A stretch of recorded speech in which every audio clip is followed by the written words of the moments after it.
that later, and a touch on the throttles of the 4 Rolls-Royce Bristol Olympus 202 turbojets. 16,500 pounds of static thrust from each of them, about 65,000 pounds in total. So the 2 pilots then, Phil O'Dell and Kev Rumins. Phil O'Dell, Bournemouth man, moved to Bournemouth at the age of 7. Wilton Boys School, that make him an old Wiltonian. His mum still lives here, and he learned to fly at the Bournemouth Flying Club. He's now the chief test pilot for Rolls-Royce. He's flying Vulcan today as we watch.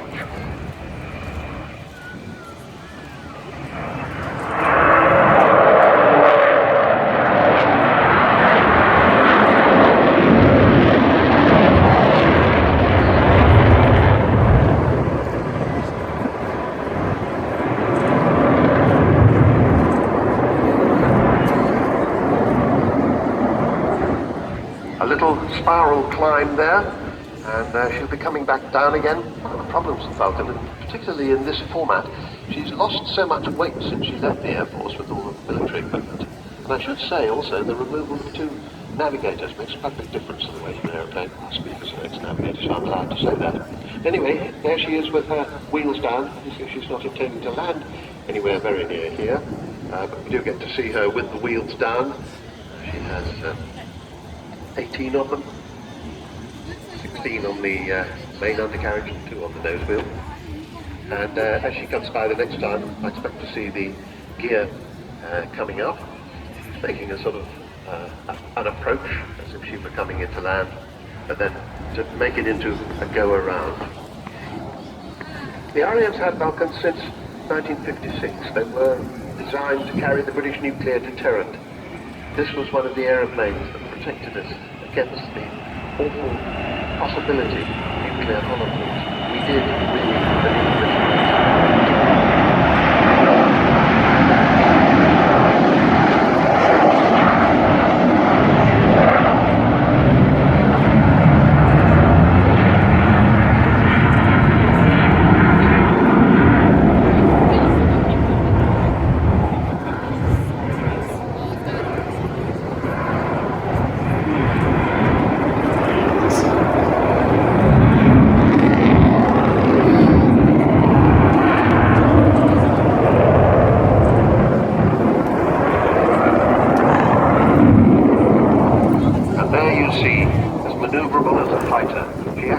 She doesn't have the kind of control yoke, the big steering wheel that most bombers have.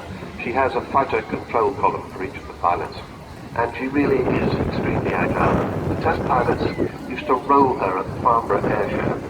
I was talking to a very distinguished one last week at Eastbourne, and he remembered rolling her off the top in public at the Farnborough Air Show. But they were stopped from doing that because another competitor company didn't like it.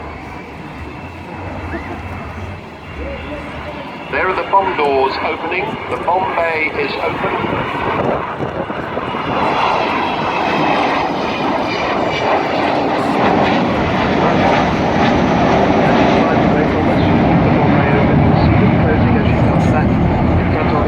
That's the enormous bomb bay, capable of carrying 21 1,000-pound bombs.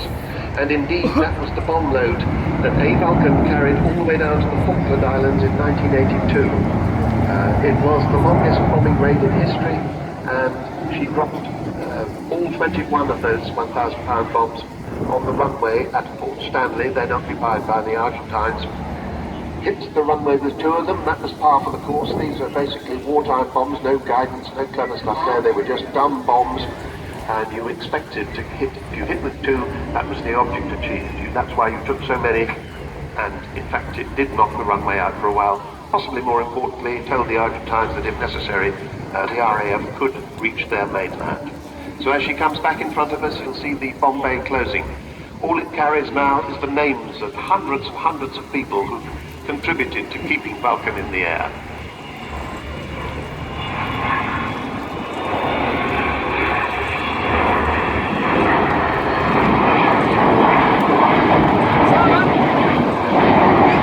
The third man of the crew today is the Air Electronics Officer, Phil Davies. He's the man who's doing that bomb door opening and closing. He's more like an engineer in some other aircraft, because this is a highly electric aeroplane, known as the electric bomb.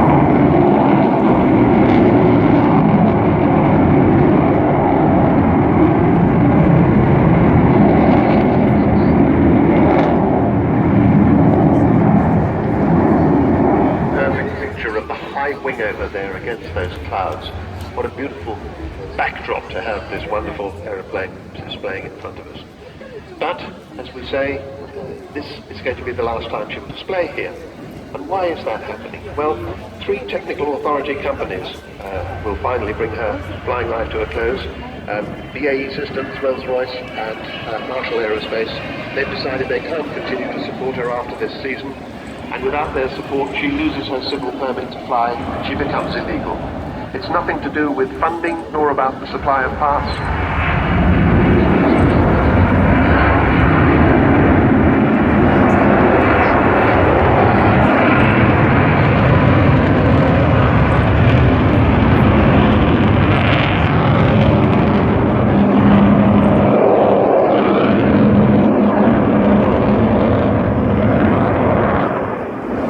Doesn't that just make your heart beat a bit stronger?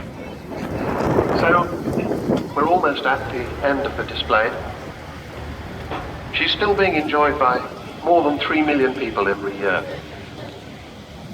And of course, that includes lots of children and young people. They're inspired by Vulcan to learn more about engineering and aviation, and that's what she's going to be doing, as I was saying earlier. I should also mention, having said who's on board, somebody who's not on board is Taff Stone, the crew chief and the engineer, who with his staff of 7 daily works wonders to keep this magnificent old aeroplane flying still all these years later. She is actually 55 years old, this particular aeroplane, and it's 8 years since she flew again, so 558. So Taff Stone and his merry people do an absolutely wonderful job. So, I believe this will be final pass of Vulcan XH-558.